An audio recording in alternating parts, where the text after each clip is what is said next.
Irmãos, hoje nós vamos estar estudando juntos sobre a disciplina do Senhor sobre as nossas vidas.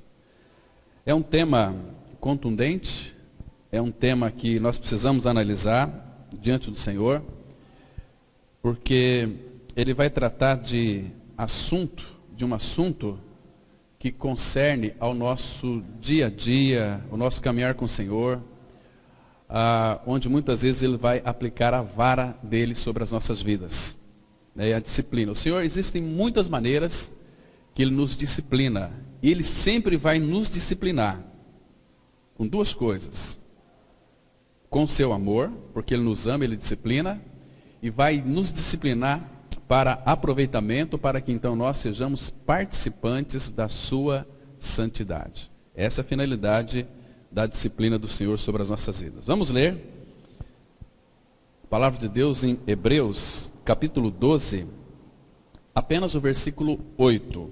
Hebreus 12, 8, a palavra ela diz assim: mas se estais sem correção de que todos se têm tornado participantes, logo sois bastardos e não filhos. Amém por essa palavra. Vamos ter mais uma palavra de oração. Pai Santo, nós louvamos e agradecemos ao Senhor por esta manhã tão graciosa, onde nós, ó Pai, nos prostramos aos teus pés. Sabemos, ó Pai, que o Senhor nos ama tanto, e pelo fato do Senhor nos amar, o Senhor, ó Pai, nos corrige, porque o Senhor corrige a quem ama. Pai Santo, faça-nos identificar as tuas correções sobre as nossas vidas. Pai, muitas vezes, talvez por falta de discernimento, nós temos visto as tuas correções como algo que seja de fato totalmente divorciado da sua vontade. Mas em nome de Jesus, Pai, abra o nosso entendimento, para que então a gente possa compreender as Escrituras, enxergar os teus conselhos, ver as tuas instruções e sermos, ó Pai, observadores da disciplina que vem de Ti. Nós sabemos também, Pai, que toda disciplina vem do Senhor, quer sejam elas para o nosso aproveitamento, quer sejam elas, ó Pai, para que então nós sejamos participantes da Tua santidade, e sabemos que todas elas são feitas em amor, porque tudo aquilo que Tu faz baseado em Teu amor. É no nome de Jesus que entregamos esse tempo nas Tuas mãos, pedindo que o Teu Espírito Santo ministre a cada um de nós, coletivamente. Por isso, ó Pai, repreenda toda ação do inimigo que nos leve a distrairmos de Cristo, a distrair de ouvir a Tua voz. Fala conosco, Pai, em nome de Jesus. Amém. Irmãos, interessante, ele começa dizendo que, mas se estais sem correção. Essa palavra correção, ela, no grego, ela é bastante ampla. Ela significa disciplina, significa repreensão, significa castigo.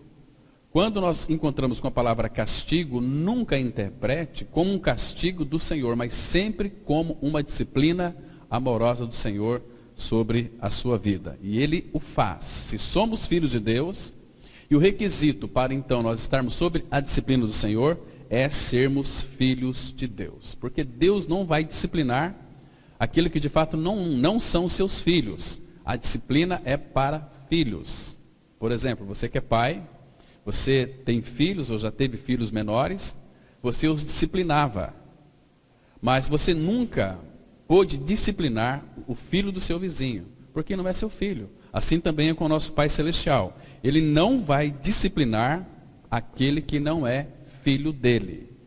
Então é necessário que nós tenhamos uma convicção de que somos filhos de Deus, para que então o Pai possa operar em nós a sua disciplina. E Ele vai nos corrigir, Ele vai nos repreender, Ele vai nos castigar sempre, irmãos, porque nós precisamos de tratamento. Agora, a correção, ou a disciplina, ela vem Porque muitas vezes, irmãos, muitos daqueles que creem no Evangelho, e vou dizer uma coisa para vocês aqui. Crer no Evangelho, falar que nós cremos no Evangelho, mas se a nossa vida, de fato, ela não expressa este viver baseado numa fé autêntica, genuína, que nos torna filhos de Deus, isso também não significa que somos filhos de Deus. Porque todo filho de Deus que creu no Evangelho, ou seja, que creu que morreu e ressuscitou com Cristo, foi salvo pelo Evangelho. É uma convicção, não é apenas um conhecimento do Evangelho. Quando nós conhecemos o Evangelho, nós podemos pregar o Evangelho sem termos uma realidade do Evangelho, que é o Filho habitando dentro de nós. Então, quando Cristo habita, a nossa vida, irmãos, nós temos que observar isso. Se nós cremos no Senhor, no Evangelho, somos filhos de Deus, se a nossa vida no dia a dia não tem sido uma expressão daquilo que nós cremos, nós somos bastardos e não filhos. Porque Paulo, escrevendo, aliás, o Espírito Santo, através de Paulo, em 2 Tessalonicenses 1, 7 e 8, ele fala que Deus vai tomar vingança contra os que não conhecem a Deus e os que não obedecem ao Evangelho. Eles serão banidos da presença do Senhor para todo sempre. Né? Então, é uma coisa muito dura ali, mas temos que observar e tomar atento. Porque, irmãos, que adianta nós apenas conhecer a verdade? Se a verdade, nós não somos participantes dela em realidade espiritual. Olha, ontem eu comi um lanchinho muito gostoso, sabor maravilhoso, né? Então, eu estou falando para vocês, vocês têm o conhecimento que eu comi um lanche ontem. Mas o sabor daquele lanche, vocês tinham que experimentá-lo. Não, agora eu sei que é gostoso, porque eu também experimentei. Assim com relação a Cristo. Não adianta nós sabermos que eu experimentei alguma coisa, eu falo para vocês, vocês têm um conhecimento, então vocês já têm um conhecimento, sabem que aquilo que é bom, mas ele só se tornará realidade na vida de vocês quando vocês experimentar aquele lanchinho. Então, isso é precioso. Agora, um detalhe importantíssimo aqui, irmãos. Deus, o nosso Pai, sempre vai nos avisar quando Ele vai nos ferir, ou aplicar uma correção, sempre Ele vai nos avisar. Você vai saber por quê. Ele vai saber, vai lhe mostrar, vai lhe revelar o porquê dessa correção, o porquê dessa disciplina. Porque Ele disse em Amós 3,7 que Ele não fará coisa alguma sem antes revelar para os seus filhos, seus servos ali no caso, seus escravos por amor. Então, quando nós somos disciplinados, irmãos, se nós não tivermos discernimento do Senhor, elas vão acontecer e nós vamos atribuir esta correção ao diabo. Falamos com os jovens ontem e vou reafirmar para vocês aqui que todo mal que acontece na vida de um filho de Deus, irmãos, não vem do diabo. Aliás, vou dar um passo mais à frente ainda. Todo mal que acontece no mundo não vem do diabo. Tudo que acontece de mal neste mundo é por providência divina. Nós nunca podemos atribuir a Satanás o mal, mas ao nosso Pai Celestial.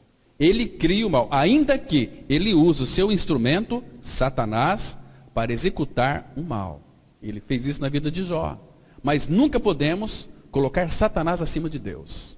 Deus faz todas as coisas, inclusive o mal, segundo o conselho da sua vontade. Pela providência divina, pela permissão divina. Satanás não pode mover uma palha sem o consentimento e aprovação do nosso Pai Celestial. O mundo jaz no maligno, sim, mas Deus é quem governa todas as coisas. Como aquele pastor um dia chegou para uma paciente que estava muito mal, orou com ela e foi falar para a mãe dela: olha, o que está acontecendo com a tua filha, isso aí é obra do diabo. Ou seja, ele estava colocando o responsável, Satanás. Não era. Era Deus usando Satanás para tratar com aquela pessoa. Vocês estão me compreendendo, irmãos? Que Deus é quem tem o controle de tudo, não o diabo. Ele também cria o mal, ele é soberano. Então, às vezes ele precisa corrigir uma pessoa, ele vai usar o seu servo. Satanás é servo de Deus. E quando Deus manda, ele tem que obedecer. Entende? Deus tinha um plano na vida de Jó. Obviamente que Satanás queria matá-lo, destruí-lo, mas Deus disse, faça o que você quiser com ele, mas poupe-lhe a vida. E Satanás tripudiou em cima de Jó, mas então não pôde matá-lo, porque Deus disse não.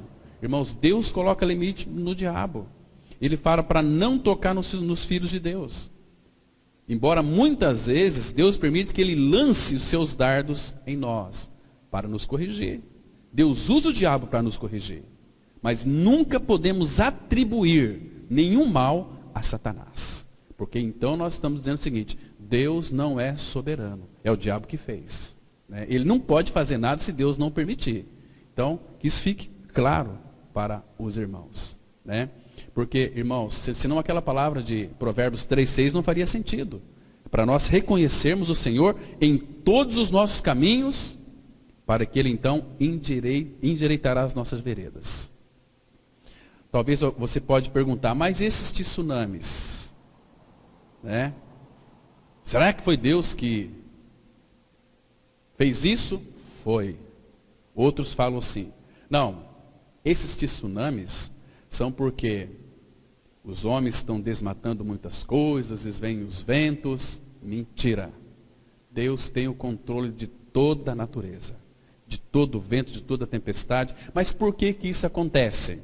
Irmãos, lembre-se de uma coisa, tudo que Deus faz é baseado no seu amor. E essas catástrofes, o que quer dizer então? É o amor de Deus? Sim, é o amor de Deus. Isso aí é Deus com seu megafone chamando a atenção dos ímpios para olharem para cima, para que saibam que tem um Deus. Se Deus permitiu isso, porque Deus está chamando a atenção daquelas pessoas para o seu amor. Volte-se para mim. Volte-se para mim. Mas as pessoas não querem voltar. Elas arrumam jeito, Então a imprensa hoje, a mídia, arruma recursos humanos para tratar daquela pessoa. Então eles esquecem do Senhor também. E começam a se revoltar contra Deus.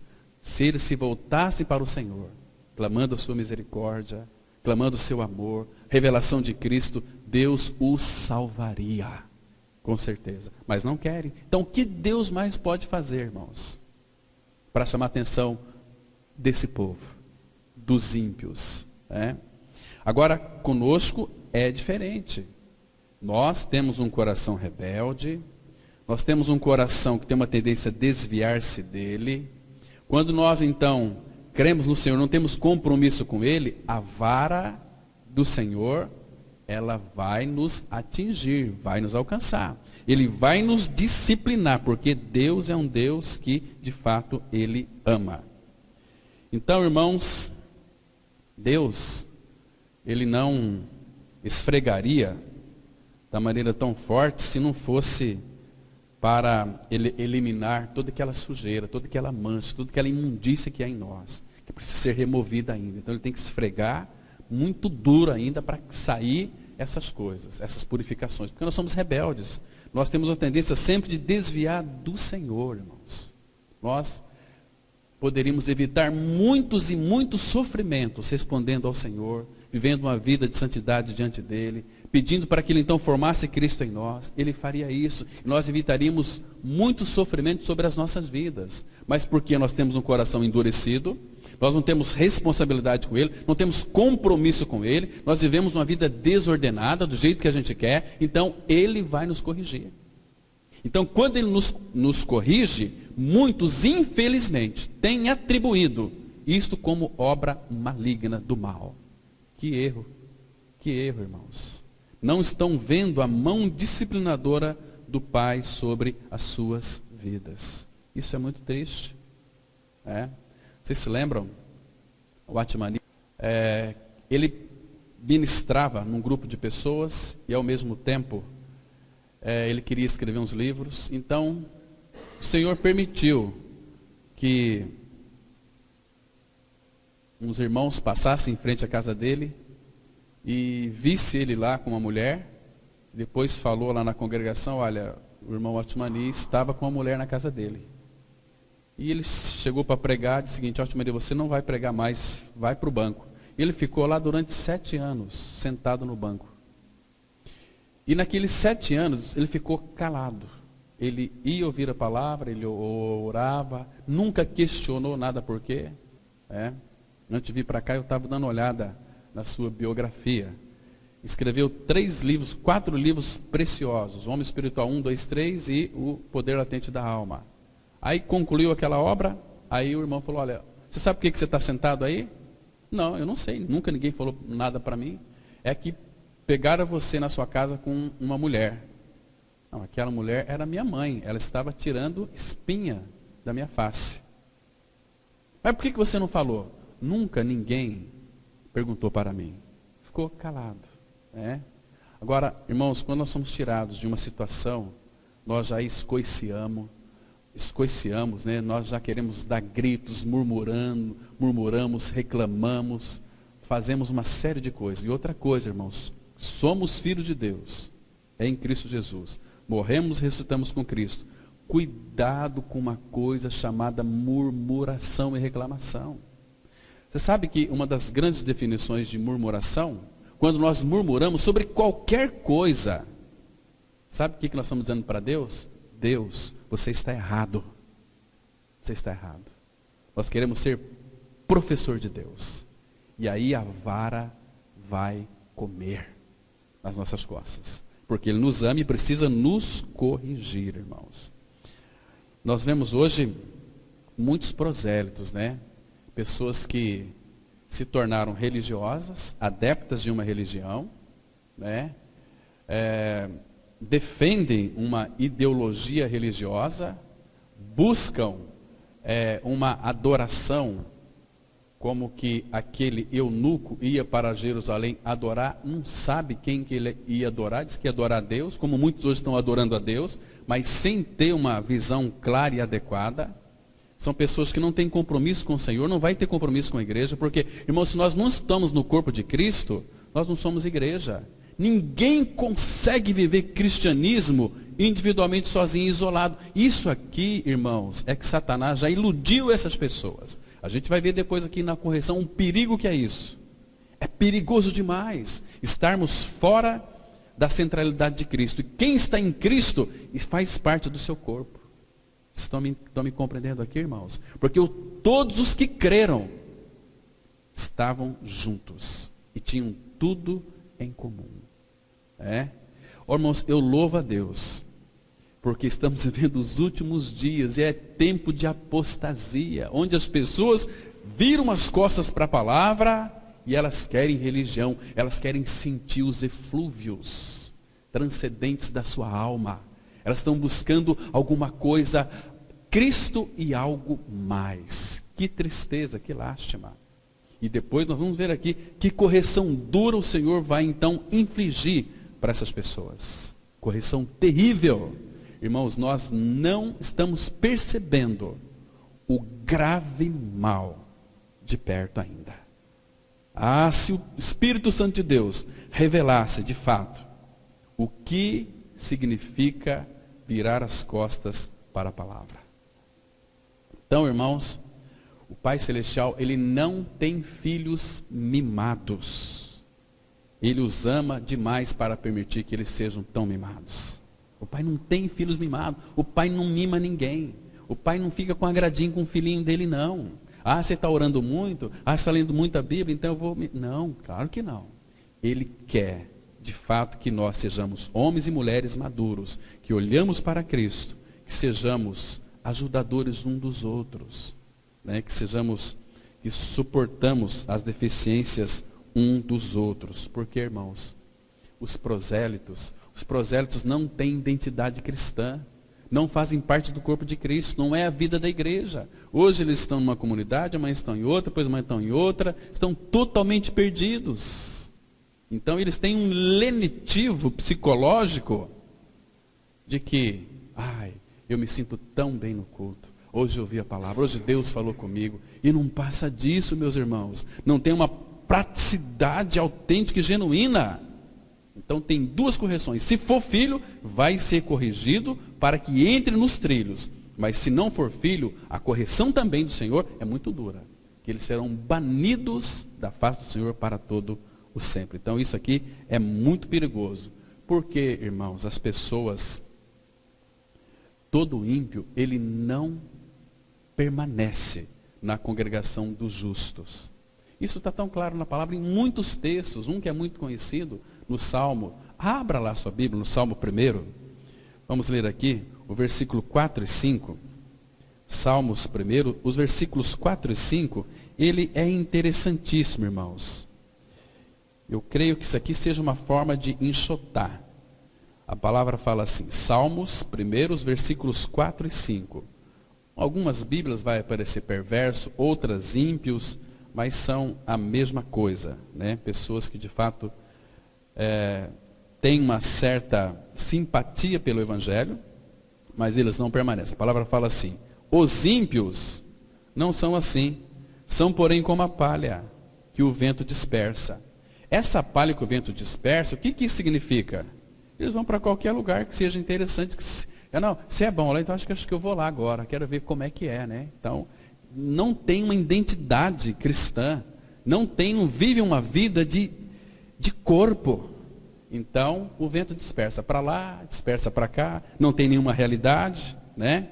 Então, por isso, olha só aqui, por isso, são esses evangélicos de meia sola, que o vento dispersa, vai para lá e para cá, ouve qualquer tipo de doutrina, dão ouvidos a qualquer tipo de profetas, faz uma salada de fruta terrível, né? E depois batem no peito, eu sou uma nova criatura, eu conheço a verdade. É tudo casca, né? Mas, por isso, porque eles são palha que o vento dispersa, então por isso os perversos não prevalecerão no juízo, nem os pecadores na congregação dos justos. Eu quero mostrar para vocês um princípio aqui nesse versículo 5. Presta atenção aqui. Quem são esses perversos aqui que eles não prevalecerão no juízo? É aqueles que pensam que e não são. Por que não são? Porque professam até que foi crucificado com Cristo, mas não vivem uma vida em realidade espiritual. Eles não prevalecerão no juízo, porque a justiça deles são o seu próprio idealismo, diferente daqueles que têm Cristo. Porque aquele que não conheceu o pecado, Deus o fez pecado por nós, para que nós, nele, em Cristo, fôssemos feitos justiça de Deus. A nossa justiça é Cristo. O perverso não vai prevalecer no juízo, por quê? Ele sempre achou que era uma nova criatura, mas não vivia uma vida de corpo de Cristo. Quando nós cremos em Cristo, irmãos, nós somos batizados para dentro de um corpo, tornando-nos um. Jesus orou tanto pela unidade. Que oração que deveríamos considerar aos pés dele? Senhor, leia João 17, de joelho. Ele orou tanto pela unidade, e é nossa obrigação como filhos de Deus, preservar a unidade, esforçando-vos diligentemente por preservar a unidade no vínculo da paz. A unidade do Espírito no vínculo da paz. Para preservar, porque ela já foi feita. Então nós temos que preservar, viver em unidade, viver vida de corpo de Cristo, uma igreja autêntica, verdadeira. Fora disso, irmãos, perverso, não irão prevalecer no juízo. Aí depois tem as outras partes. Os pecadores, eles também não prevalecerão na congregação dos justos. Como que um pecador vai ter prazer na congregação dos justos? Mas nunca que ele vai ter. Ele quer onde ele se sinta bem, onde as mensagens são adocicadas, onde, sabe, tem aquele louvor assim que as pessoas acham que, e dançam e adoram aquela coisa. Meu Deus, misericórdia, misericórdia, graças ao Senhor. Porque nós temos a palavra aberta para nós. E Ele nos tem dado discernimento para compreender as Escrituras. Irmãos, outra coisa. Graças ao Senhor que esta dolorosa tesoura da poda, ela está nas mãos seguras do nosso Pai Celestial. Ele sabe como nos podar. Ele sabe como nos cortar. Agora a questão é, diante de uma disciplina do Senhor, como nós temos reagido a ela? Senhor, muito obrigado. De novo quero citar o Batmani. Ele diz o seguinte, que todas as vezes, irmãos, que as pessoas nos ferem, nos machucam, nós deveríamos ajoelhar diante delas, pegar a mão dessa pessoa que nos machuca e beijar e dizer o seguinte: olha, muito obrigado, porque Deus tem te usado para tratar comigo. Nós não fazemos isso, irmãos. Nós somos, não vou falar, machuca, né? Mas, queridos, a correção. Porque a correção do Senhor, ela vai mostrar quem de fato nós somos. Ou se somos filhos, ou se somos bastardos. Percebe? E como que ele vai fazer essa correção aqui? Deixa eu mostrar mais um texto para a gente entrar aqui. Abra sua Bíblia em Mateus, capítulo 13. Mateus 13. Vamos ler 2 versículos. Aliás, 3. Mateus 13, a partir do versículo 47. Porque, irmãos, no meio do povo de Deus existe o populacho. O populacho são aquele povo que saiu, que pegou carona junto com o povo de Israel, quando saiu do Egito, foi todo mundo junto. Aí todo mundo, porque está no meio do povo de Deus, não significa que é filho de Deus. É o populacho. Aquele povo trouxe tanto trabalho para a vida da igreja, irmãos. Eles eram assassinos de igreja, como tem assassinos de igreja. É fácil você identificar aqueles que matam a igreja. São pessoas que vêm no culto hoje, amanhã não vêm, vem hoje, amanhã não vem, vem hoje, amanhã não vem. Esses são os assassinos de igreja, porque os irmãos que estão ali perseverando, olha para ele e fala: não, se o fulano tal não está vindo, por que eu vou ter que ir também? São os assassinos de igreja, são os crentes mequetrefes, são os evangélicos de meia sola. Estão destinados à ira do Senhor sobre a vida dele. Vamos tratar isso quando a gente for tratar sobre os 3 aspectos da fé, né, para ver se de fato nós estamos enquadrados dentro dessa realidade espiritual. Mas aqui, veja aqui, irmãos, naquela linda parábola da rede, Mateus 13, verso 47. Olha que o Senhor está dizendo aqui: o reino dos céus é semelhante a uma rede que, lançada ao mar, recolhe peixes de toda espécie. Então, quando nós pregamos o evangelho, às vezes a pessoa por medo, às vezes a pessoa por uma consciência muito pesada, vamos lá para aquela comunidade, né? E elas chegam aqui, entende? E aí Jesus continua. E quando já está cheia, os pescadores arrastam-no para a praia. E assentados, escolhe os bons para os cestos e os ruins deitam fora. Estão percebendo aqui como que ele vai fazer a separação? Disciplinando aqueles que são disciplinados, aqueles que, de fato, Cristo vai sendo formado, eles vão se tornando bons, mas aqueles que não têm interesse nenhum em que Cristo seja formado, serão lançados fora. Agora veja o versículo 49. Assim será na consumação do século. Sairão os anjos e separarão os maus dentre os justos, e os lançarão na fornalha acesa. Ali haverá choro e ranger de dentes. Mas esse choro e ranger de dentes, nessa fornalha acesa, será para todo sempre. Será por séculos dos séculos, não terá fim mais. Acabou. Né? Irmãos, graças ao Senhor, porque Ele tem nos dado a graça de contemplarmos a sua disciplina, e pelo fato de nós reagirmos positivamente à sua disciplina, Ele nos tem como filhos. Não como, essa palavra aqui, bastardos e não filhos. A palavra bastardo significa filhos ilegítimos. Em Deuteronômio 23, 2, a palavra fala que nenhum bastardo entrará na glória. Nenhum bastardo vai entrar. 1 Pedro 5,10, a palavra fala assim, que o Deus de toda graça, que em Cristo vos chamou a sua eterna glória, depois de ter sido provado por um pouco de tempo, sofrido por um pouco de tempo, Ele mesmo vos há de aperfeiçoar, firmar, fundamentar, fortificar. Então é a correção dele na nossa vida. Então vamos aqui avançar um pouquinho, irmãos, para a gente analisar um pouquinho sobre a disciplina do Senhor sobre a nossa vida. Essa palavra bastardo significa filho ilegítimo. Nas sociedades antigas, geralmente o filho bastardo ou ilegítimo não tinha direito à herança.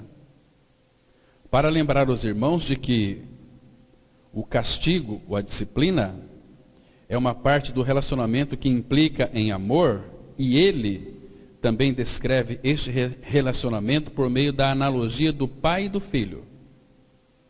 Filhos que são dignos da sua filiação devem suportar a disciplina do Senhor.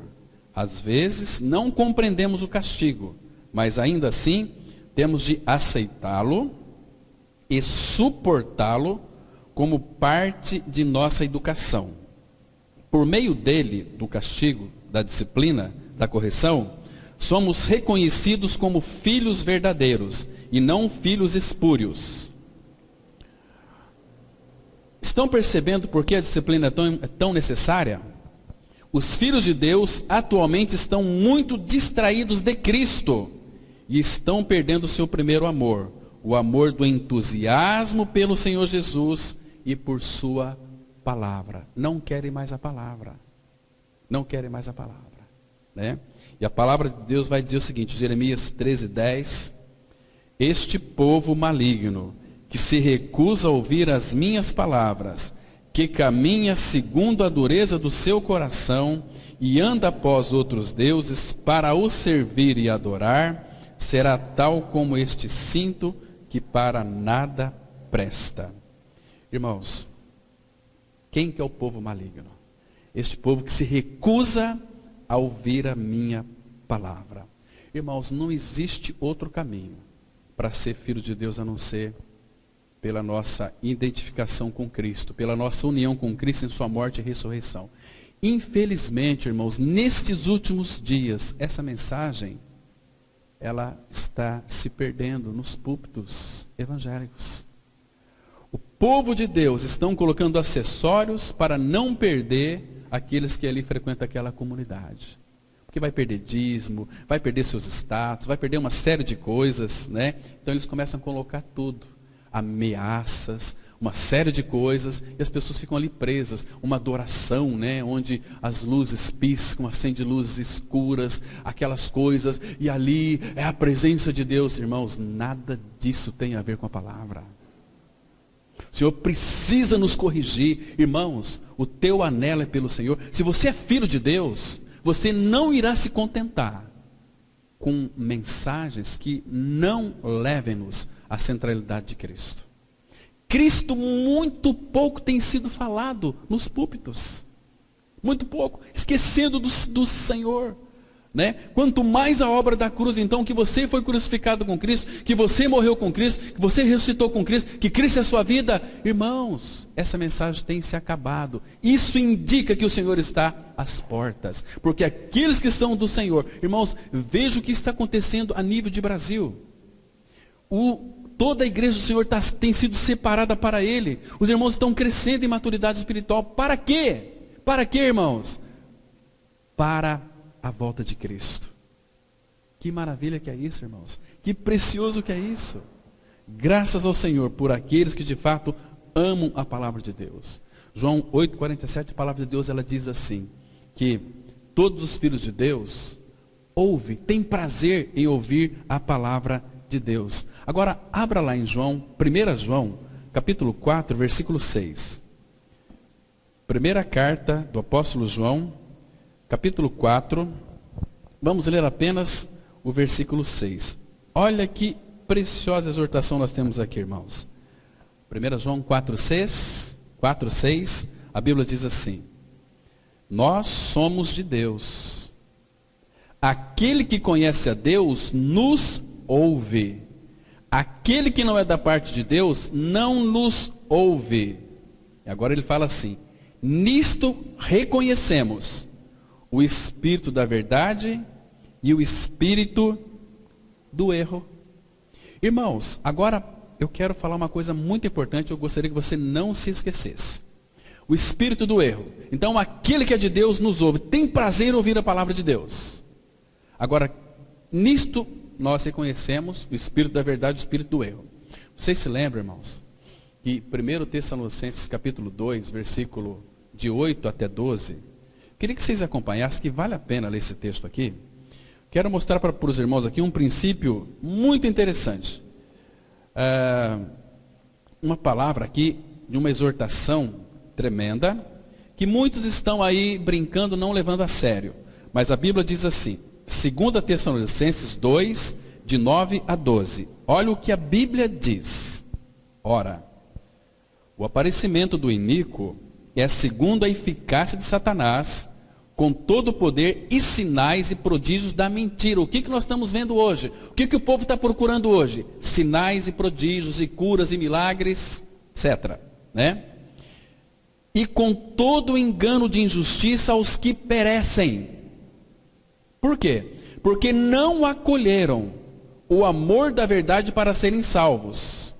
Porque eles não acolheram o amor da verdade para serem salvos, o resultado é por esse motivo, pois, que Deus, irmãos, Deus lhes manda a operação do erro para darem crédito à mentira, a fim de serem julgados todos quantos não deram crédito à verdade, antes, pelo contrário, deleitaram-se com a injustiça. Agora, irmãos, uma pergunta aqui, e nós vamos respondê-la também. Em que sentido aqui Deus vai enviar para essas pessoas a operação do erro? Para que elas creem a mentira. Como que Deus vai fazer isso? Lembra que eu disse no início, nenhum mal podemos atribuir ao diabo. Deus cria o mal também. Né?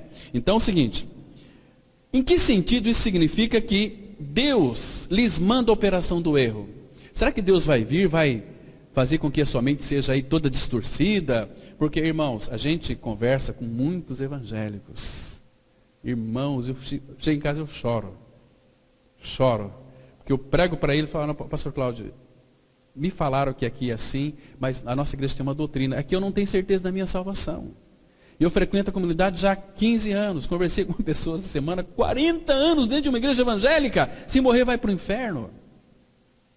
Conheço pessoas que fazem a obra de Deus, e visitam, e oram, e pregam, e levam um monte de gente para a igreja. Falou para mim, eu levei, na comunidade que eu frequento, 40 pessoas.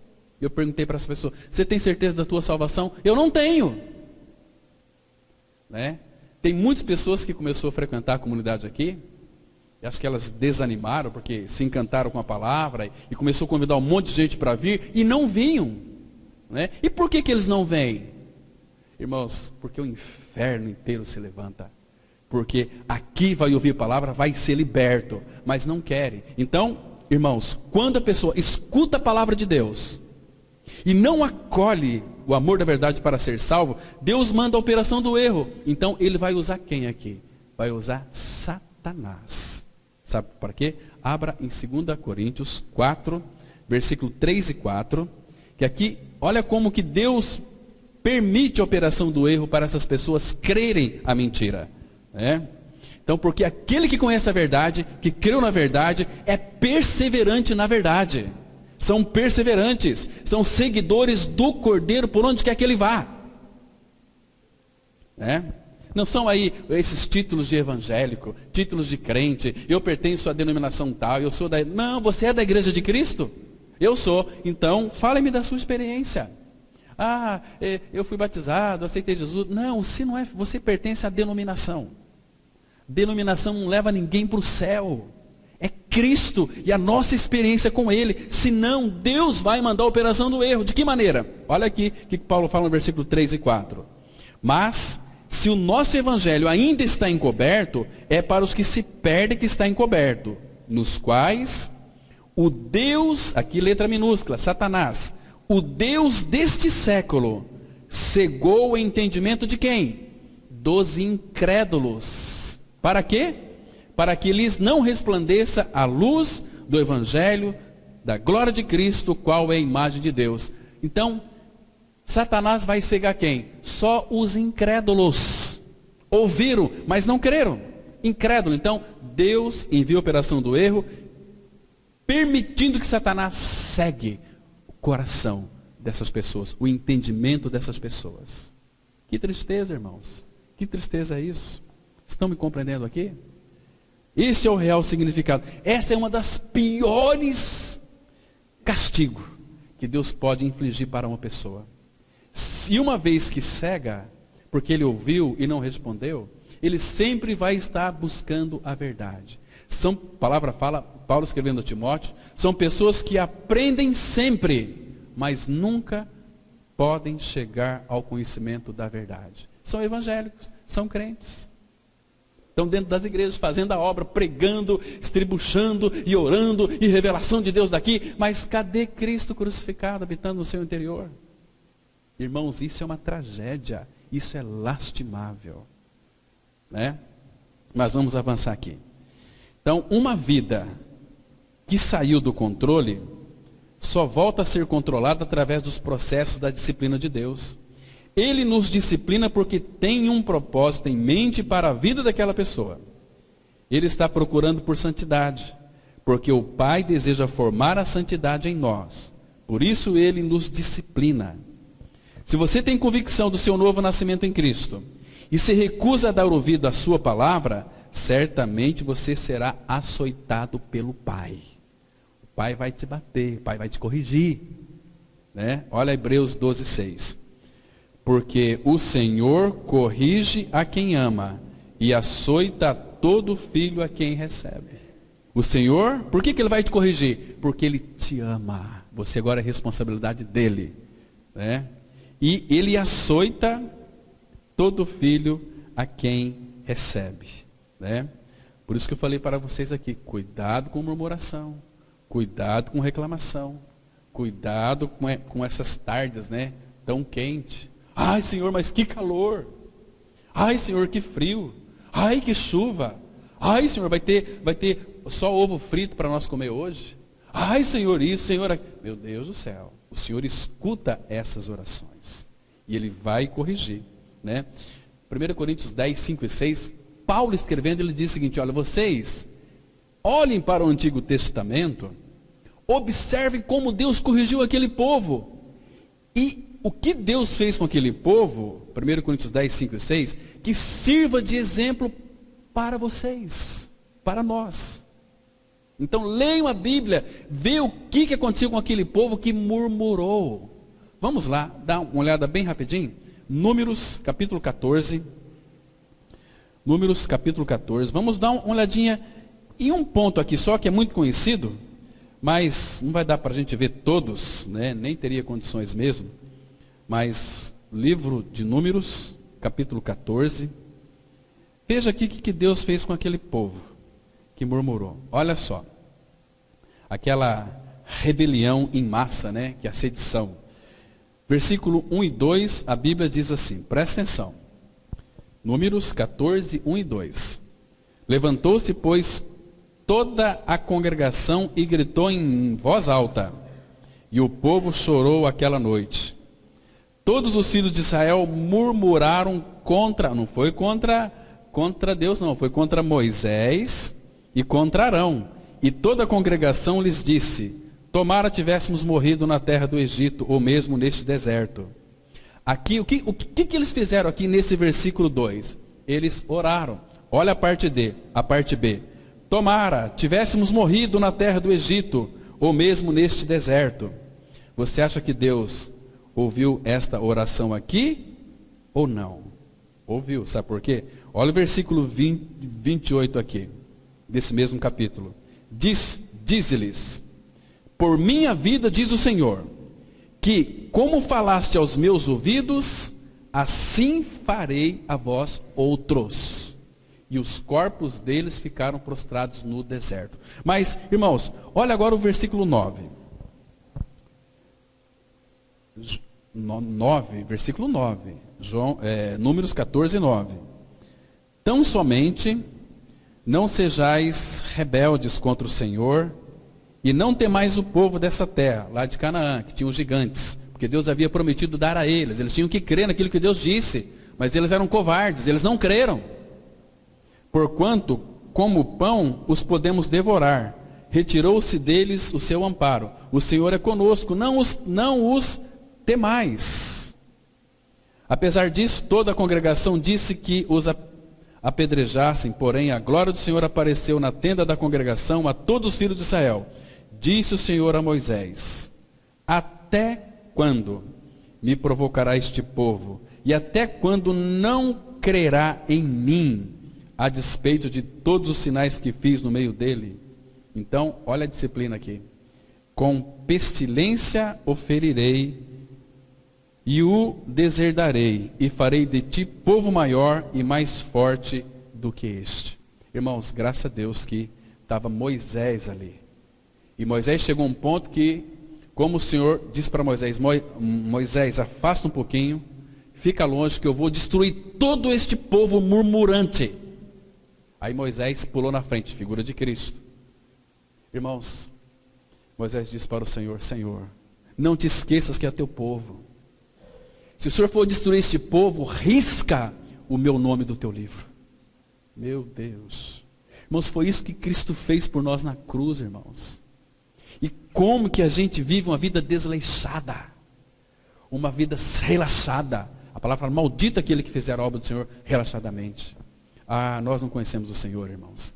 Nós conhecemos o Senhor de longe, Ele está tão distante, parece que Ele não habita em nós, parece que Ele não fala conosco. Ah, irmãos, como tem sido triste estes últimos dias que antecedem a vida de Cristo. Porque muitas pessoas estão sofrendo e vão sofrer. E o Senhor envia dor, o Senhor envia problemas, envia dificuldades para chamar atenção. Mas o povo está cego, é obra do diabo, isso aqui não sei o quê. Aí chama lá um profeta, revelou que aqui o diabo fizeram para mim. Meu Deus do céu. Reconhece o Senhor em todos os teus caminhos, disciplinadores, e Ele vai endireitar as tuas veredas. Não atribui ao diabo aquilo que Deus faz na sua vida, usando o diabo. Ah, meu Pai, como nós precisamos de Ti. Como nós precisamos de Ti. Mas vamos avançar um pouquinho mais aqui. A disciplina é produto do bondoso amor de Deus, que procura nos levantarmos e colocarmos numa posição de vitória sobre os nossos próprios pecados. Entretanto, não menosprezamos a correção do Senhor. Ela tem uma finalidade muito grande em nossa vida. Espere, pois, pela correção, que ela certamente virá. Ela é certamente parte da obra providencial de Deus para o bem-estar da nossa vida. Apocalipse 3,19, a Bíblia diz assim: eu repreendo e disciplino a quantos amo. Sê, pois, zeloso e arrepende-te. Aqui, escrevendo para essa igreja do Apocalipse, o povo estava indo por um caminho, então o Senhor trouxe disciplina para aquela igreja e disse para eles, olha, vocês estão sofrendo isso porque eu estou repreendendo vocês, eu disciplino vocês porque eu os amo, poderia deixá-los, mas eu os amo, então volta-se para mim. Isso que Deus quer, que nós vivamos na presença dEle, aos pés dEle, na dependência dEle. Quando nós começamos a nos distanciar do Senhor, Ele vai nos disciplinar, irmãos, e às vezes a disciplina é muito dura. Você já parou para pensar, irmãos, nesses últimos dias, como tem sido ceifada a vida de jovens e adolescentes? Por que será? Porque a palavra fala que, irmãos, honrar pai e mãe é o primeiro mandamento com promessa. Meu pai já faleceu há muito tempo, mas até hoje eu tenho que honrar a memória do meu pai. Entende? Porque ele foi meu pai, uma autoridade dada pelo Senhor. Minha mãe também. Agora, quando eu desonro meu pai e minha mãe, a disciplina virá. E sabe qual a disciplina que é? Morte. Morte. Eu sei que talvez teus pais já morreram, mas honre a memória do seu pai. Porque enquanto você estiver na face da terra, honre a memória do seu pai. Se ele já faleceu. E se eles são vivos, são já talvez velhinhos, honre teu pai e tua mãe. Para que te vá bem e sejas de longo tempo sobre a face da terra. Por que tem muitos ímpios aí, irmãos, que eles são tão prósperos, embora eles vão para o inferno? Por quê? Porque, olha, eu nunca vi pessoas ímpias, e eles honram pai e mãe. Lá em Arapongas uma vez, eu vi que chegou lá um casal de evangélicos, com a sua mãe na cadeira de roda, né? E bravos, irritados, essa mãe aqui, tudo. Aí chegou 2 rapazes, olha, é a sua mãe? É minha mãe. Então, cuide dela com amor. Eram pessoas riquíssimas, lá no estado do Paraná.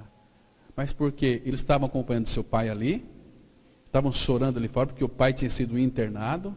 Cuidado, os filhos deixou tudo para cuidar do pai.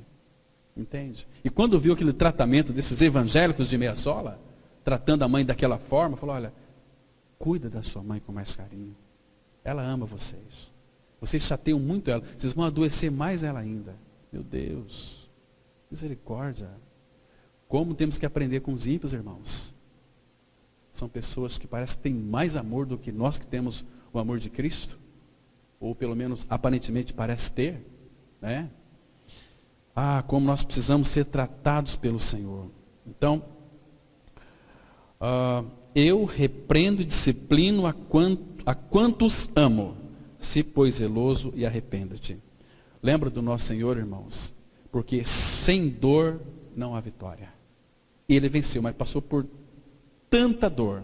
E sem espinhos não vai haver trono, né?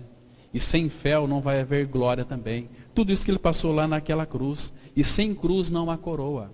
O apóstolo Paulo, escrevendo a Timóteo, 2 Timóteo capítulo 4, versículos 7 a 8, ele fala o seguinte, olha, chegou o dia, né? Combati o bom combate, guardei a fé, agora está reservada a coroa da vida. Coroa da vida, irmãos. Mas o que o apóstolo Paulo passou? Vocês assistiram o filme do apóstolo Paulo? Quem é que assistiu? Que filme precioso, foi muito bom. A gente não sabe o que é sofrer pelo Senhor, irmãos. Paulo foi disciplinado o tempo todo. Ele apanhou, ele foi ultrajado, as pessoas batiam nele, apedrejaram, uma série de coisas, mas ele foi um homem maduro. Leia as cartas de Paulo, que cartas preciosas. Agora, irmãos, quando vem uma dorzinha qualquer que seja, qualquer tipo de tribulação, nós já fazemos um pampeiro, e já participamos da reunião de oração, e já queremos vir aqui, e meu Deus, cadê os irmãos que oram? Cadê os irmãos? Por isso que Deus vai trazer para essas pessoas uma série de doenças, umas moléstias, para estar junto, orando conosco aqui. Né? Porque o Senhor tem tanto prazer quando a igreja se reúne para orar. E quando tem a oração, o nosso irmão Christian Shen fala assim, não queira conhecer a igreja no domingo, à noite. Vai conhecer a reunião de oração. É ali que está a igreja do Senhor. Ah, mas eu oro lá na minha casa. Amém, amém, amém. Ora na sua casa. Mas, irmãos, Deus tem tanto prazer na comunhão, quando seus filhos se reúnem em torno, debaixo da autoridade dele, para clamar pela cidade, pelas famílias, pela igreja, para que ele nos corrija. É tão precioso isso. Então nós somos muito deficientes nessas áreas também, irmãos. Porque, e o que Deus tem para dizer para nós naquilo que concerne a disciplina hoje? Hoje. Eu estou lembrando de um texto aqui, abra sua Bíblia em Apocalipse capítulo 2, versículo 10. Apocalipse 2:10 diz assim, isso aqui é para mim e para você, irmão. Não temas as coisas que tens de sofrer. Eis que o diabo está para lançar em prisão alguns dentre vós, para ser dispostos à prova. É o Senhor quem nos prova. E tereis tribulação de 10 dias. Então a tribulação, por pior que seja, tem prazo de validade. 10 dias. Agora ele fala aqui o seguinte, sê fiel até a morte, e dar-te-ei a coroa da vida. Quem quer ganhar a coroa da vida? Todos nós esperando ganhar a coroa da vida, né? Mas ser fiel até a morte, e dar-te-ei a coroa da vida. Irmãos, nós somos ou não somos pessoas imaturas? Somos. Temos que admitir diante do Senhor para sermos curados, para que Ele avance em nós então.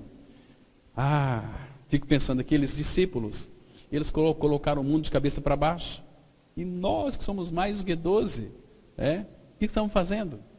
Quantas pessoas este ano nós levamos a Cristo? Eu preguei. Misericórdia.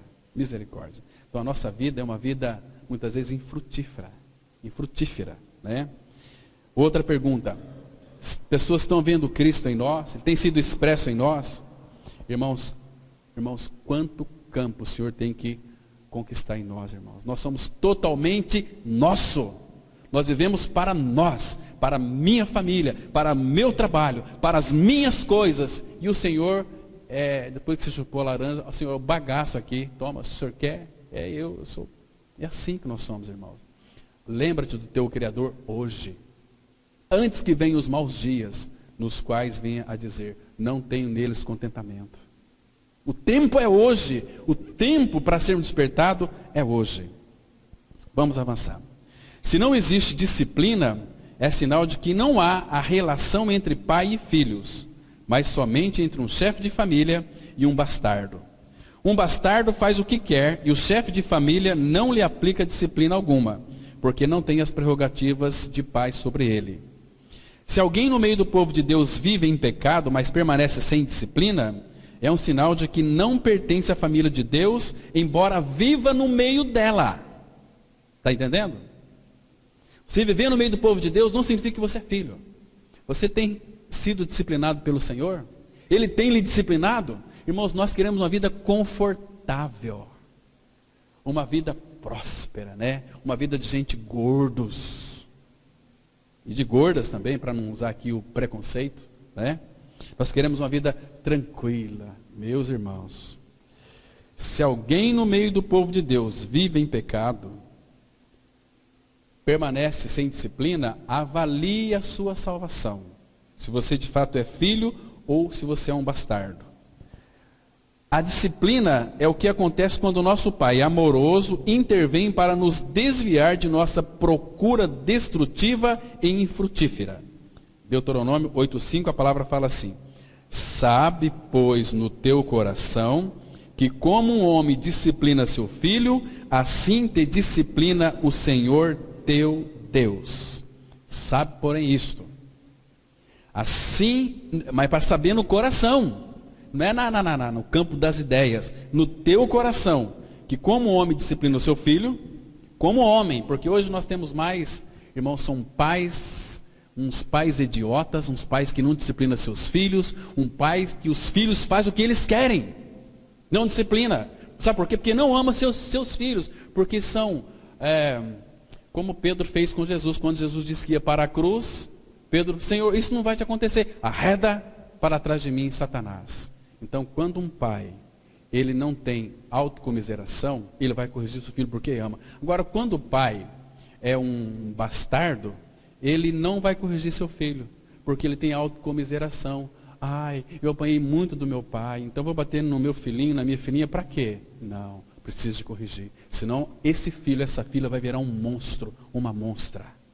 Tem que ser corrigido. E Deus deixou a vara, uma varinha tão preciosa, para bater com amor. Quando bate no filho, você sente a dor em você também. Porque o pai, quando nos corrige, ele também sente dor, ele não quer. Mas ele precisa fazer, porque ele nos ama. É um Deus que tem caráter. Abra em Jó, capítulo 5, versículo 17 e 18. Jó 5, 17 e 18. Aqui, irmãos, a Bíblia vai mostrar para nós de uma forma tão linda e tão clara quão importante é a disciplina. Jó, capítulo 5, versículo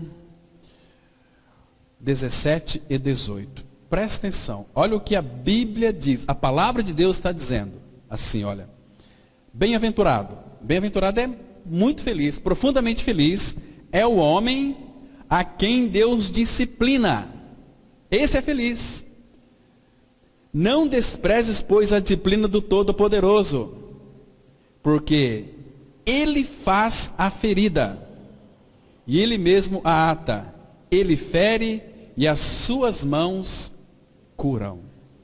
Irmãos, feliz o homem que é disciplinado pelo Senhor, porque ele vai aprender o caminho adequado em que ele se deve andar, né?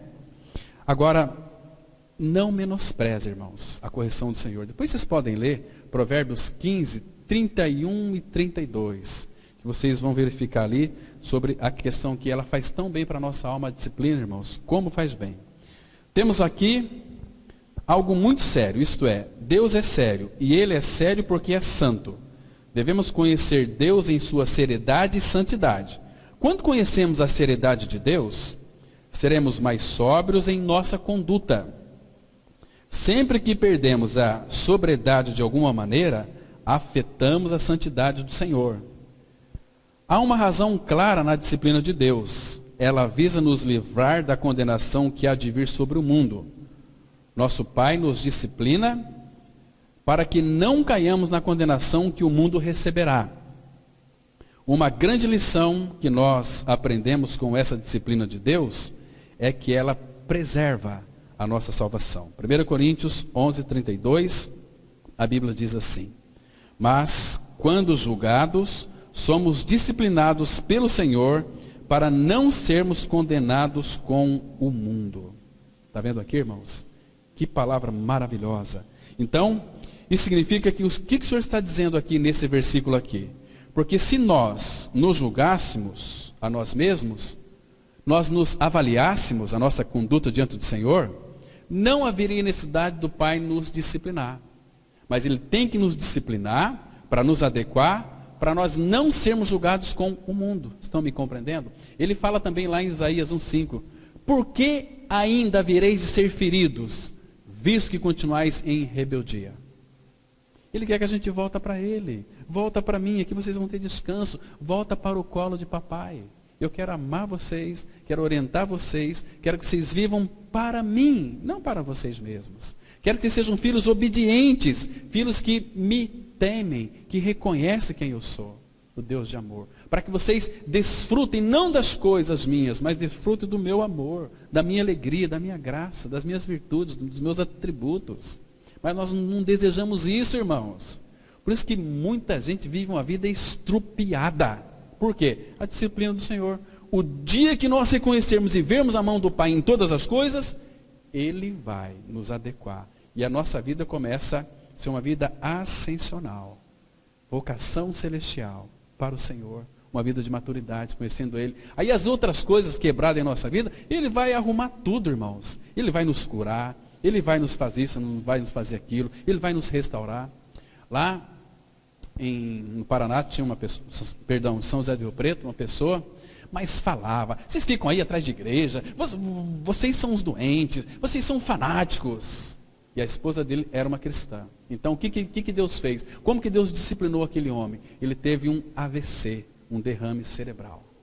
Ficou paralisado, todo torto na cadeira de roda, amargurado. E um dia eu fui pregar para ele falar de Cristo. Ele falou assim, olha, ficou em lágrimas. Como que desse Deus que você fala me ama? Olha como é que eu estou. A minha esposa tem que me dar banho. Ó, graças a Deus.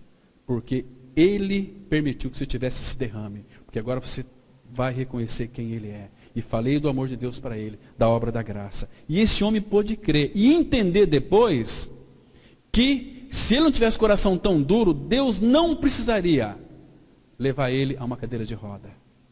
Trazer ele uma doença terrível, porque ele se rebelava contra Deus, se revoltava contra Deus, se rebelando contra a sua própria esposa, porque ele era um filho de Deus, mas estava em pecado.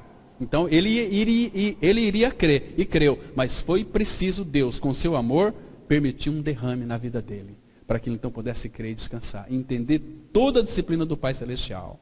Irmãos, nosso Deus, Ele é sério para com seus filhos. Então, não vive uma vida aí sem compromisso com Ele. Ame o Senhor, procura conhecê-lo. Ele só quer te amar e só te ama. Não vai fazer nada mais do que isso. Quando Deus nos disciplina, é para aproveitamento. Deus não falha nos resultados na sua disciplina. Ele é Deus, Ele é o Todo-Poderoso. Nós crescemos quando Deus nos trata realmente como a filhos, porque a sua disciplina é cheia de amor. Ela nos faz bem. Tiramos grande proveito e lucro dela quando Deus nos disciplina. Ele quer formar em nós o caráter que Ele tem. Ele quer trazer de volta em nós a imagem dele que foi desfigurada pela queda. O que caracteriza o caráter de Deus é a sua santidade. É exatamente isso que Ele quer reimplantar em nós. Por isso que toda a disciplina do Senhor é para aproveitamento. Vamos ler aqui Hebreus 12:10. Pois eles nos corrigiam por pouco tempo, segundo melhor lhes parecia. Deus, porém, nos disciplina para aproveitamento, a fim de sermos participantes da sua santidade. Irmãos, para que a disciplina vem sobre a nossa vida? Primeiro, para aproveitamento. Sempre vai ter um proveito, para que nós também sejamos participantes da sua santidade. Hebreus 12:14, a palavra fala assim: segui a paz com todos e a santificação, sem a qual ninguém verá o Senhor. Sem santificação, ninguém verá o Senhor. Você é crente ou você é santo? Lá em 1 Tessalonicenses 4:3, a palavra fala assim: a vontade de Deus é a vossa santificação. Irmão, se nós somos filhos, você acha que Deus não vai nos levar a uma vida de santidade? Vai. E aqueles que têm o coração duro, a disciplina entra e eles vão ser santos. Se você creu, eu creio no Senhor, mas eu vivo uma vida aí mundana, irmãos, Ele vai te disciplinar, uma disciplina muito dura. Ele vai tirar você de cena. Vem para cá, filho. Você poderia, ser um testemunha para muitas pessoas, mas Ele vai levar, para que o nome dEle não seja envergonhado na sua vida. E esses evangélicos aí que adulteram, que cometem um monte de coisas, Deus não vai corrigir quem é evangélico, Deus não vai corrigir esses crentes, Deus vai corrigir quem é filho dele que Ele corrige. Adulterou, não aconteceu nada. Não aconteceu nada. Hoje é muito comum, os pastores cometendo adultério, não é assim? Mas Deus, se for filho, Deus vai corrigir. Se não for filho, para que Deus vai corrigir aquele que não tem nada a ver? E atrás dos púlpitos, irmãos, hoje em dia o que mais se tem são os pregadores da injustiça. Aqueles que Paulo fala, os falsos profetas, estão a serviço de Satanás, usando a Bíblia, pregando mensagens maravilhosas que o povo quer ouvir, que se arrepiam e que choram e que se estribucham, cai para trás, cai para frente. Que bagunça, o que estão fazendo com a igreja do Senhor? O que estão fazendo com a palavra de Deus, irmãos? Misericórdia. Queridos irmãos, não há modo de viver diante do Senhor sem essa expressão do caráter divino que Deus está restaurando em nós. Essa é a finalidade da disciplina. Como a santidade é perfeita, também o é a sua disciplina. Diferentemente dos pais terrenos que erram na disciplina porque eles não são perfeitos, Deus, com absoluta perfeição, produz em nós paulatinamente aquilo que Ele próprio é. É a santidade que vem por meio do sofrimento. Ele nunca falha nesse seu propósito de produzir em nós o precioso fruto da santidade. Lembre-se de que Salomão várias vezes referiu-se aos vergões da disciplina como produzindo purificação da alma. Provérbios 20:30 diz assim: os vergões das feridas purificam do mal, e os açoites o mais íntimo do corpo. Salomão, se você ler depois, não vou citar aqui, não vamos ter tempo, 2 Samuel 7,14, que Deus já sabia que ele iria cair em muitas coisas, ser um devasso. Ele experimentou tantas coisas, toda a riqueza, toda a sabedoria, todas as mulheres, mas Deus disse, olha, se ele cair, dizendo para Davi, eu vou discipliná-lo, mas a minha misericórdia não se apartará dele. Eu sei que tem muitos aí, já mandaram Salomão para o inferno, mas Salomão está com o Senhor. Salomão é um filho de Davi, Deus havia prometido para Davi, que dele descenderia o Cristo. E Salomão também foi uma figura de Cristo, apesar de todas as suas mazelas, mas ele foi corrigido. E se você ler Provérbios, os 8 primeiros capítulos, você vai se encantar com as disciplinas. Salomão ali está clamando para nós: ouve, filho meu, a instrução do teu pai. Não rejeites o conhecimento da sua mãe. Fica bem atento. Vamos avançar mais aqui, irmãos. Então, deixa eu só falar para vocês uma coisa aqui. Isso eu vou ter que citar. Lembra que eu falei no início sobre a questão da oração? Que muitos não têm compromisso, irmãos, com vida de oração em coletividade. Mas Deus vai lhe corrigir. Deus vai providenciar, cogitar meios para que você talvez não ore, mas vai falar para o grupo de oração: olha, ore por mim que eu estou precisando disso. Está sob a disciplina do Senhor. Abra lá em Isaías 26, versículo 16, que a palavra fala aqui que os vergões das feridas purificam do mal, E Isaías 26, versículo 16, A palavra, ela traz aqui uma revelação muito interessante, dizendo o seguinte: olha o que Deus faz conosco. Diz assim: Senhor, Isaías 26, verso 16. Senhor, na angústia te buscaram, vindo sobre eles a tua correção, derramar as suas orações. Mas é claro, o povo não ora, Deus vai trazer angústia, vai trazer a correção, aí eles vão derramar as suas orações. Percebe o que Deus faz, irmãos? Por que nós não temos o prazer de orar coletivamente? É preguiça. Somos preguiçosos. Nós queremos assistir novelas, assistir filmes. Ô geração de gente que não tem o que fazer. Misericórdia, irmãos. Deus é sério. E nós brincamos de cristianismo, né? Meus irmãos, Daniel falou o seguinte: a nós nos cabe corar de vergonha. Vou fazer uma pergunta aqui para nós, como igreja. Irmãos, nós não temos vergonha do cristianismo em que estamos vivendo? Sem compromisso, sem nenhum prazer em estar junto com os irmãos.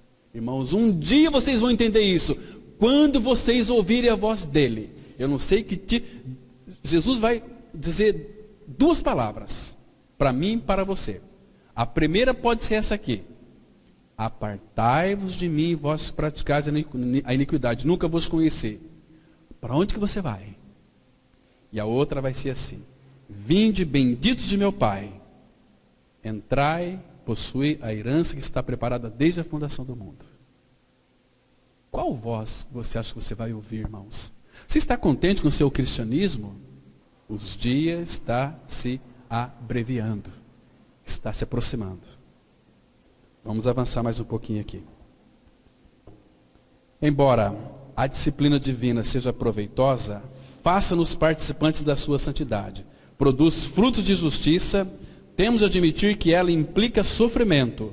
Nunca a disciplina é algo agradável, tanto para quem a aplica, como para quem a recebe. Hebreus 12, 11. E na verdade, toda disciplina ao presente não parece ser de gozo, senão de tristeza, mas depois produz um fruto pacífico de justiça nos exercitados por ela. Queridos, abra bem rapidinho, lá em Lamentações, capítulo 3. Lamentações 3. Então, comparando aqui que toda disciplina ao presente não parece ser de alegria, mas é de tristeza. Então, quando Deus nos disciplina, Deus também sofre. Ele não quer nos disciplinar, mas Ele precisa. Ele não quer trazer dor para nós, mas Ele tem que trazer dor para nós, porque senão os nossos ouvidos não vão ser abertos. Diz assim, mas Ele faz isso, irmãos, não de bom agrado. Olha só, versículo 31 e 32. O 32 e o 33. Pois, 3:32. Ainda que entristeça a alguém, usará de compaixão segundo a grandeza das suas misericórdias, porque não aflige, nem entristece de bom grado os filhos dos homens. Percebe? Ele tem que nos afligir, ele tem que nos entristecer, mas não é de bom grado. Mas ele fala aqui no versículo 31, o Senhor não rejeitará para sempre. Claro, depois ele entra com a disciplina. Primeiro, ele parece que mostra o antídoto, o lenitivo, o bálsamo. Olha, não vou rejeitar vocês para sempre, mas eu vou corrigir vocês, para que vocês sejam participantes da minha santidade. Essa é a situação de todo aquele que está sob a disciplina do Senhor. É um tempo de tristeza, de sofrimento, mas não sem a assistência da misericórdia. Ele vai nos disciplinar, mas Ele se faz presente misericordiosamente conosco. Isaías 54:10 diz assim: porque os montes se retirarão e os outeiros serão removidos, mas a minha misericórdia não se apartará de ti, e a aliança da minha paz não será removida, diz o Senhor, que se compadece de ti. Aleluia, glória a Deus. Irmãos, então, não rejeites a disciplina que vem do Senhor, porque Ele nos disciplina, porque de fato Ele nos ama. Amém, vamos orar. Obrigado ao nosso Pai Celestial, pelo privilégio, Pai, de recebermos essa palavra, dura, essa palavra, Pai, de disciplina. Pai, nós sabemos que existem tantas coisas a ser comentadas sobre essa palavra, mas queremos, ó Pai, que o Senhor esteja nos corrigindo, nos disciplinando em nossas deficiências, nos adequando, Pai, no caminho justo, no caminho reto, no caminho eterno. Obrigado, Pai, por esse tempo que passamos aqui. Confiamos a Ti essa palavra que foi ministrada, que Tu as imprimas em nosso coração, em nome do Senhor Jesus. Amém.